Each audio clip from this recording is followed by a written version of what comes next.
Bonjour ou bonsoir à toutes et à tous.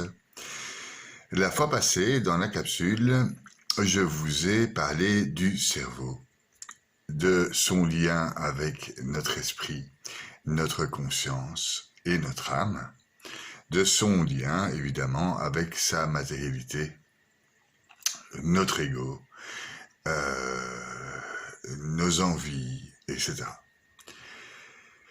Et j'ai fait le lien lors de ce chapitre entre notre cerveau et l'univers aussi. Parce que d'un côté, il y a l'âme, de l'autre côté, il y a la matérialité. Dans cette matérialité, il y a notre monde, nos amis, nos copains, notre famille, nos enfants, mais aussi l'univers, celui qu'on peut observer de la Terre. Il y a des corrélations évidentes entre les structures de notre cerveau et les structures de notre univers. Pour ça, nous allons faire aujourd'hui un tout petit peu d'astrophysique dans la mesure de nos moyens, afin de comprendre des choses très compliquées, de les transformer en choses très simples, afin de pouvoir les assimiler et de pouvoir comprendre le contact qu'on a réellement au niveau de nos vibrations, au niveau de nos énergies, au niveau du Créateur, du Dieu, avec l'univers. Nous avons un contact étroit avec l'univers, car notre cerveau fonctionne de la même manière. Et notre âme fonctionne avec cette notion d'infini, qui est aussi représentée dans l'univers, car nous savons aujourd'hui que l'univers va en expansion et est infini. Il possède une infinité d'étoiles, une infinité de galaxies, et il va vers l'infini. Comme notre moment présent à l'intérieur de nous, notre âme est infinie. Et donc, en tout ceci, nous sommes pareils à cet univers. C'est pour ça que c'est important de le connaître et de l'étudier pour s'élever spirituellement. Il n'y a pas que la religion, les écrits sacrés, la Bible, la vie des saints, la Torah, le Talmud ou les écrits des soufistes qui peuvent nous aider à appréhender la spiritualité, mais aussi accroître notre connaissance de Dieu. Donc, la science et la spiritualité vont ensemble, comme je le signale et comme je l'applique dans les écrits que je fais, entre autres dans mon bouquin « Sciences spirituelles et quantiques ». Venons-en au fait, cet univers est composé comme notre cerveau, est infini comme notre âme. Dans cet univers, quand nous voyons du sol et que nous regardons le ciel, la nuit, on observe le ciel. Les astrophysiciens travaillent essentiellement dans les moments nocturnes. Eh bien, la nuit, qu'est-ce qu'on voit? Du noir. Alors, la première étape sous laquelle je me suis penché, qu'est-ce que ce noir et qu'est-ce qu'il y a entre toutes ces planètes? Est-ce le vide? Est-ce le néant, etc. Le néant, c'est-à-dire l'absence totale de molécules, n'a pas encore été prouvé ni trouvé dans l'univers. Donc le néant n'existe pas. Pour l'instant, on n'a pas réussi à le marquer, ni par calcul, ni lors d'observation, grâce aux outils scientifiques. C'est normal parce que le fait simple d'imaginer le néant, il n'est déjà plus. Donc, si vous avez bien compris que si vous imaginez quelque chose qui n'existe pas, il existe déjà. Un peu à la manière de la noix de coco qui vient de tomber à Utsiplou-les-Bains-de-Pieds. Quand elle tombe, vous ne savez pas qu'elle tombe et pourtant elle est tombée, elle est cassée. Maintenant que vous le savez, cette noix de coco existe pour vous. Et comme elle existe pour vous, elle existe réellement. Et donc le néant, c'est pareil, le fait de penser le néant, il n'existe déjà plus. Revenons-en donc à la matière noire, ce noir qu'on voit dans le ciel. La matière noire dans l'univers enveloppe et protège un peu à la manière d'un squelette chaque galaxie. Elle serait la substance de celle-ci. Donc nous avons appris en métaphysique qu'il y a essence, l'essence humaine, l'essence minérale, l'essence animale, végétale, l'essence de Dieu par la Trinité. Donc l'essence, c'est la matière noire, donc ce qui englobe, comme un squelette, l'entièreté de notre univers infini. On peut observer l'action de la matière noire avec des lentilles gravitationnelles. Pour plus de renseignements sur l'astrophysique en général, je vous conseille d'aller vous lire et d'aller sur Internet vous renseigner au plus loin sur les lentilles gravitationnelles et sur les accélérateurs de particules, etc. C'est pas le but du sujet maintenant. Ce que je veux souligner, c'est que cette matière noire constitue 23% de notre univers. Alors, bien, de ce fait, je suis très très frappé et je vais essayer de faire une analogie donc directe entre le cosmos, en vous expliquant ce que fait les différents éléments du cosmos, par rapport et en comparaison avec ce qui se passe dans notre conscient, subconscient, inconscient, mais aussi dans notre âme, parce qu'il y a des corrélations évidentes. Nous faisons partie, comme nous le savons, de l'univers. Nous sommes énergie et c'est d'une évidence frappante et vous allez comprendre après ce cours. Pourquoi ceci est évident? Alors, je vous ai parlé de l'énergie noire et qu'est-ce qui m'a intéressé après, c'est non seulement les planètes, etc., et le rôle des planètes dans l'astrologie, bien évidemment, mais ce qui m'a frappé, le premier objet qui m'a frappé aussi, c'est les trous noirs. C'est impressionnant, les trous noirs, on n'y comprend rien et je m'y suis intéressé. Un trou noir agit comme un organisateur cosmique. Donc, il organise certaines étoiles de notre galaxie en les prenant, en les attirant vers ce trou noir, en les rejetant dans la galaxie. Elles se reforment par gravitation au sein de cette galaxie. Aussi, le trou noir amasse une sorte de grosse puissance gravitationnelle qui reprend tous les déchets des étoiles mortes, par exemple, et en forme des nouvelles, des fois, ou les engloutissent au sein de ce trou noir où nous avons encore jamais été. Donc on ne sait pas, à part mathématiquement, ce qu'il y a à l'intérieur d'un trou noir. À l'intérieur d'un trou noir, il y a peut-être le néant, cette fameuse rien, le rien. Ou bien il y a on ne sait pas. Mathématiquement, on peut imaginer que s'il y a trou noir, c'est-à-dire une aspiration gravitationnelle, il y a aussi une expiration gravitationnelle, donc un trou de verre. Donc s'il y aurait un trou de noir d'un côté, il y aurait un trou de verre de l'autre. Je vous mets le schéma maintenant. Donc il agit comme un organisateur cosmique. Donc, il remet certaines étoiles en orbite et il organise notre univers et ancre nos galaxies et d'autres par la suite. Je comparerais les trous noirs avec notre âme. Ce serait notre âme cosmique, c'est-à-dire l'infini de l'infini, le néant du néant, la conscience de la conscience serait à l'intérieur de ce trou noir, comme l'expliquent très bien les alchimistes qui disent « Pour prévoir les erreurs du passé, pour ne plus les reproduire dans un nouveau futur, l'unique clé qui ouvre les portes du temps, assurant le pontage entre les dimensions établies au travers de minuscules trous noirs qui relient les noyaux des cellules présents dans le corps de matière.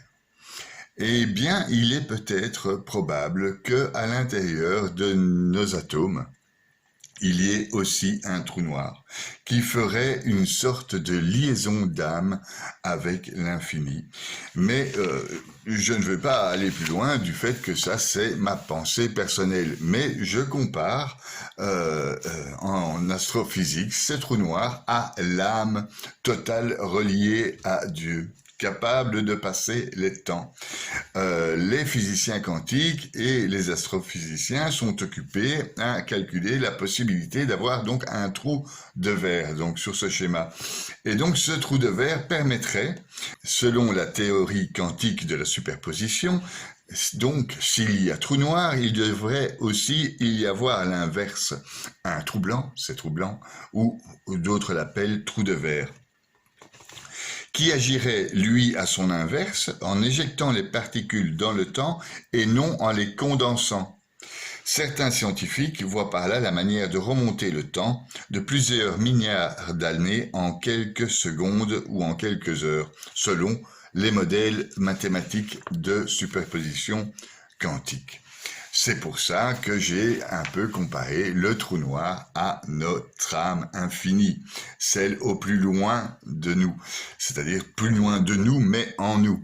L'âme métaphysique, donc celle physique qui lie les intestins, notre estomac pour en faire un système digestif, qui lie le cœur grâce au système sanguin à tous ces éléments nous composants, qui lie ces éléments nous composants à notre cerveau, eh bien, ça, c'est l'âme métaphysique. C'est ce qu'on appelle le nefesh, qui se relie à l'esprit. Et peut-être que dans ces noyaux d'atomes qui nous composent, il y a peut-être aussi des trous noirs.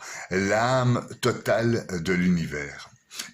Qui se trouverait en nous, comme indiqué d'ailleurs dans la Bible, et l'homme créa Dieu à son image, à l'image de Dieu, il créa. Dans la Genèse. Voilà, c'est pour ça que je vous fais part de mon idée sur le réel rôle des trous noirs dans l'univers et où pourraient peut-être se trouver les trous noirs à l'intérieur de nous. Donc, il nous reste à accepter le néant. Car si on peut observer tout ce qui est observable, eh bien, on n'a jamais trouvé le néant. Il est peut-être à l'intérieur du trou noir, il a peut-être été au début, mais rien n'est moins sûr. Nous savons que le néant, c'est l'inverse de quelque chose. Il est une idée destructrice d'elle-même. Donc le simple fait de penser au néant, on détruit le néant. Il est une preuve quantique que toute chose change d'état selon le regard que l'on lui porte. En effet, réfléchir le néant et l'anéantir en lui donnant vie, vibration, substance, essence, action et volonté. La science n'est pas encore au fait si à l'intérieur d'un trou noir subsiste ce néant, à l'intersection du trou noir et du trou de verre, par exemple. C'est ce que j'écris dans le bouquin que j'ai fait sur les réalités quantiques et spirituelles. Malgré les différences extraordinaires de tous ces composants, l'univers se tient comme un seul corps. Donc, je vous ai parlé de la matière noire qui agit comme un squelette dans nos galaxies et dans notre univers, qui est composé de 23%, c'est à l'identique de notre subconscient. Je vous ai parlé maintenant de la matière, des galaxies, des trous noirs, etc. Cette matière pourrait être mise en corrélation avec notre conscient, car la matière constitue 4% de notre univers et 73% d'énergie sombre. L'énergie sombre, c'est une énergie représentée dans les mêmes proportions que le subconscient. L'énergie sombre agit, elle, comme une énergie antigravitationnelle. C'est-à-dire que on sait qu'aujourd'hui, notre univers va en expansion et en se refroidissant. Donc, il s'expanse et il refroidit. Eh bien ça, c'est grâce à l'énergie sombre. C'est cette énergie sombre qui pousse notre univers vers l'expansion et donc son refroidissement. Considérer le cosmique comme ayant un commencement suppose une dualité, un début et une fin. C'est ce que j'appelle la dualité. Si on imagine qu'il a commencé un jour, c'est qu'il a fini un jour. Donc le fait, par exemple, de vouloir avoir une maison, quand vous achetez une maison, quand vous faites un plan, vous savez déjà à quoi va ressembler cette maison. Vous avez déjà le début correspond déjà à la fin, à la fabrication de votre maison. Le concept de dualité cosmique concernant la création d'un univers physique implique un être premier et téléologique, c'est-à-dire qui possède un mental, une conscience, une intelligence et un dessein, une intention. Selon la théorie des cordes, nous avançons donc en astrophysique grâce à la physique quantique. Et la physique quantique nous propose l'existence des multivers, c'est-à-dire plusieurs univers parallèles. C'est une théorie, et cette théorie est modélisée mathématiquement. Elle s'appelle la théorie des cordes.